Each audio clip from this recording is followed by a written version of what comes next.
നമസ്കാരം. പ്രധാന വാർത്തകൾ.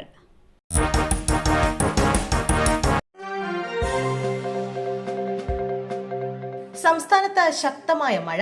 7 ജില്ലകളിൽ യെല്ലോ അലർട്ട്. തെക്കൻ കേരളത്തിലും മധ്യ കേരളത്തിലും മഴ കനക്കുമെന്ന് കാലാവസ്ഥാ നിരീക്ഷണ കേന്ദ്രത്തിന്റെ മുന്നറിയിപ്പ്. തിരുവനന്തപുരം മുതൽ ഇടുക്കി വരെയുള്ള 7 ജില്ലകളിൽ യെല്ലോ അലർട്ടാണ്. ഒറ്റപ്പെട്ട കനത്ത മഴയ്ക്ക് സാധ്യതയുണ്ടെന്ന് കാലാവസ്ഥാ വകുപ്പ് അറിയിച്ചു. വേഗതയിൽ കാറ്റ് വീശാൻ സാധ്യതയുള്ളതിനാൽ ജാഗ്രത പുലർത്തണമെന്നും മുന്നറിയിപ്പുണ്ട്. ആഹാരം കഴിക്കുന്നതിനിടെ കുഴഞ്ഞു വീണു. നഴ്സിംഗ് വിദ്യാർത്ഥിക്ക് ദാരുണാന്ത്യം. വെങ്ങാനൂരിൽ KSRTC ഉദ്യോഗസ്ഥനായ സതീശന്റെ മകൾ വൃന്ദയാണ് മരിച്ചത്. കുഴഞ്ഞു വീണ ഉടൻ മെഡിക്കൽ കോളേജിൽ എത്തിച്ചെങ്കിലും മരണം സംഭവിക്കുകയായിരുന്നു. തിരുവനന്തപുരം മെഡിക്കൽ കോളേജിലെ 5ാം വർഷ നഴ്സിംഗ് വിദ്യാർത്ഥിനിയാണ് വൃന്ദ. മുറിയിൽ നിന്ന് മയങ്ങാനുള്ള മരുന്നുകൾ കണ്ടെടുത്തിട്ടുണ്ട്.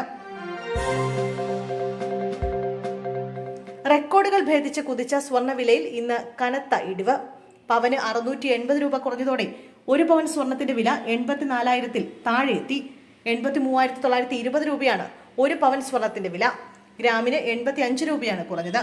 10,490 രൂപയാണ് 1 ഗ്രാം സ്വർണത്തിന്റെ വില.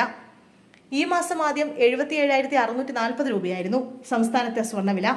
സെപ്റ്റംബർ 9-നാണ് സംസ്ഥാനത്തെ സ്വർണ്ണവില 80,000 പിന്നിട്ടത്. തുടർന്നുള്ള ദിവസങ്ങളിൽ ഓരോ ദിവസവും റെക്കോർഡുകൾ ഭേദിച്ച് സ്വർണ്ണവില കുതിക്കുന്ന കാഴ്ചയായിരുന്നു. ചൊവ്വാഴ്ച രേഖപ്പെടുത്തിയ 84,840 രൂപയാണ് ചരിത്രത്തിലെ ഏറ്റവും ഉയർന്ന വില. എന്നാൽ ഇന്നലെ മുതൽ വില കുറയാൻ തുടങ്ങി. ഒപ്പം താമസിച്ചിരുന്ന യുവതിയെ കുത്തിയ കേസ്. പ്രതി പോലീസ് സ്റ്റേഷനിലെത്തി കീഴടങ്ങി. പേരാമംഗലത്ത് യുവതിയെ കുത്തിപ്പരിക്കേൽപ്പിച്ച കേസിലെ പ്രതി തൃശൂർ പുറ്റേക്കര സ്വദേശിയായ മാർട്ടിൻ ജോസഫ് കീഴടങ്ങി. പേരാമംഗലം പോലീസ് സ്റ്റേഷനിൽ ഇന്ന് പുലർച്ചെ 2:30-ഓടെയാണ് പ്രതി എത്തിയത്. കുത്തേറ്റ മുളങ്കുന്നത്തുകാവ് സ്വദേശി 26-കാരി ഷാർമിള ആശുപത്രിയിൽ ചികിത്സയിലാണ്. ഇരുവരും ഒന്നിച്ചു താമസിക്കുകയായിരുന്നു. അഭിപ്രായ ഭിന്നതയാണ് ആക്രമണത്തിന് കാരണമെന്നാണ് വിവരം. തൃശൂർ അടാട്ടുള്ള ഫ്ളാറ്റിൽ ഇന്നലെ രാവിലെയാണ് ഷാർമിളയ്ക്ക് നേരെ ആക്രമണമുണ്ടായത്. കൊച്ചി മറൈൻ ഡ്രൈവിലെ ഫ്ളാറ്റിൽ വെച്ച് മട്ടന്നൂർ സ്വദേശിനിയെ ക്രൂരമായി പീഡിപ്പിച്ച കേസിലും മാർട്ടിൻ പ്രതിയാണ്. കേന്ദ്രമന്ത്രി സുരേഷ് ഗോപിക്കെതിരെ ദേശീയ നേതൃത്വത്തിന് പരാതി. എയിംസ് ആലപ്പുഴയിൽ സ്ഥാപിക്കണമെന്ന കേന്ദ്രമന്ത്രി സുരേഷ് ഗോപിയുടെ നിലപാടിനെതിരെ സംസ്ഥാന നേതൃത്വം ദേശീയ നേതൃത്വത്തെ പരാതി അറിയിച്ചു. കഴിഞ്ഞ ദിവസം ഡൽഹിയിലെത്തിയ സംസ്ഥാന ജനറൽ സെക്രട്ടറി അനൂപ് ആന്റണിയാണ് ദേശീയ നേതൃത്വത്തിന് പരാതി നൽകിയത്. പരസ്യ നിലപാട് ആവർത്തിക്കുന്ന സുരേഷ് ഗോപിയെ അടക്കി നിർത്താൻ സംസ്ഥാന അധ്യക്ഷൻ രാജീവ് ചന്ദ്രശേഖർ പ്രധാനമന്ത്രിയോട് ആവശ്യപ്പെടുമെന്നും വിവരമുണ്ട്. അടുത്തയാഴ്ച പ്രധാനമന്ത്രി രാജീവ് ചന്ദ്രശേഖർ നേരിൽ കാണും.